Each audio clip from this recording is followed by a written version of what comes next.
Shalom saudaraku kasih dalam Tuhan, kasih karunia dan damai sejahtera dari Allah Bapa dan Kristus Yesus menyertai kamu. Bacaan Alkitab kita diambil dari 2 Samuel 10 ayat 1 sampai 19. Daud berperang melawan Bani Amon dan orang Aram.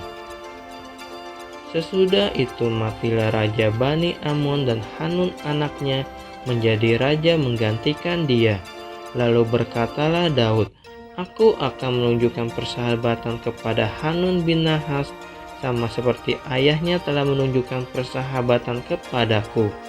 Sebab itu Daud menyuruh menyampaikan pesan turut berduka cita kepadanya dengan perantaraan pegawai-pegawainya karena kematian ayahnya. Tetapi ketika pegawai-pegawai Daud sampai ke negeri Bani Amon itu, berkatalah pemuka-pemuka Bani Amon itu kepada Hanun tuan mereka, "Apakah menurut anggapanmu Daud hendak menghormati ayahmu, karena ia telah mengutus kepadamu orang-orang yang menyampaikan pesan turut berduka cita? Bukankah dengan maksud untuk menyelidik kota ini, untuk mengintainya dan menghancurkannya, maka Daud mengutus pegawai-pegawainya itu kepadamu?" Lalu Hanun menyuruh menangkap pegawai-pegawai Daud itu, disuruhnya mencukur setengah dari janggut mereka dan memotong pakaian mereka pada bagian tengah sampai pantat mereka. Kemudian dilepasnya mereka. Hal ini diberitahukan kepada Daud, lalu disuruhnya orang menemui mereka, sebab orang-orang itu sangat dipermalukan. Raja berkata, "Tinggallah di Yeriko sampai janggutmu itu tumbuh, kemudian datanglah kembali."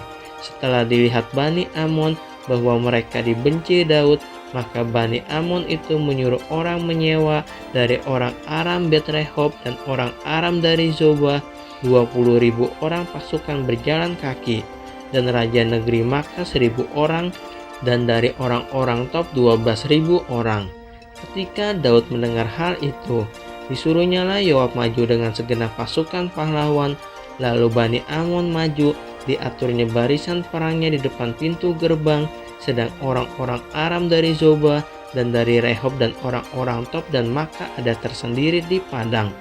Ketika Yoab melihat bahwa serangan itu mengancam dia dari depan dan dari belakang, maka dipilihnyalah sebagian dari orang pilihan Israel, lalu ia mengatur barisan mereka berhadapan dengan orang Aram itu.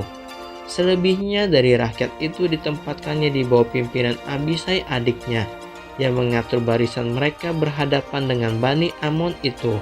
Lalu berkatalah Yoab, "Jika orang Aram itu lebih kuat daripadaku, maka haruslah engkau menolong aku.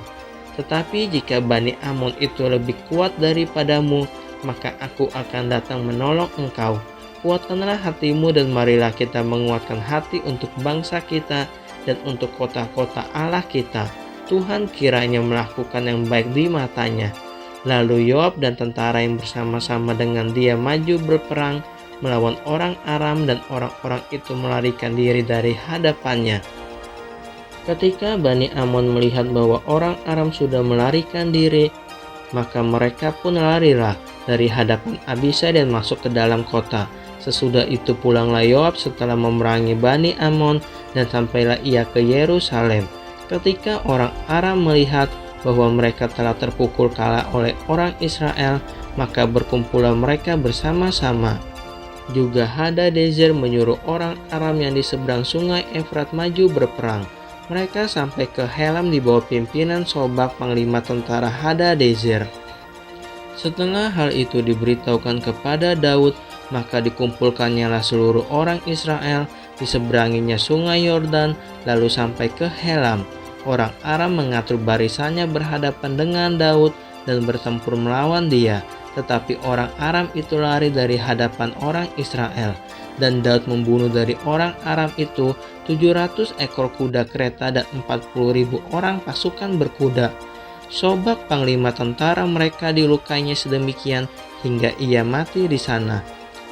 Ketika dilihat semua raja yang takluk kepada Hadadezer bahwa mereka telah terpukul kalah oleh orang Israel, maka mereka mengadakan perdamaian dengan orang Israel dan takluk kepada mereka. Sesudah itu takutlah orang Aram memberi pertolongan lagi kepada Bani Amon.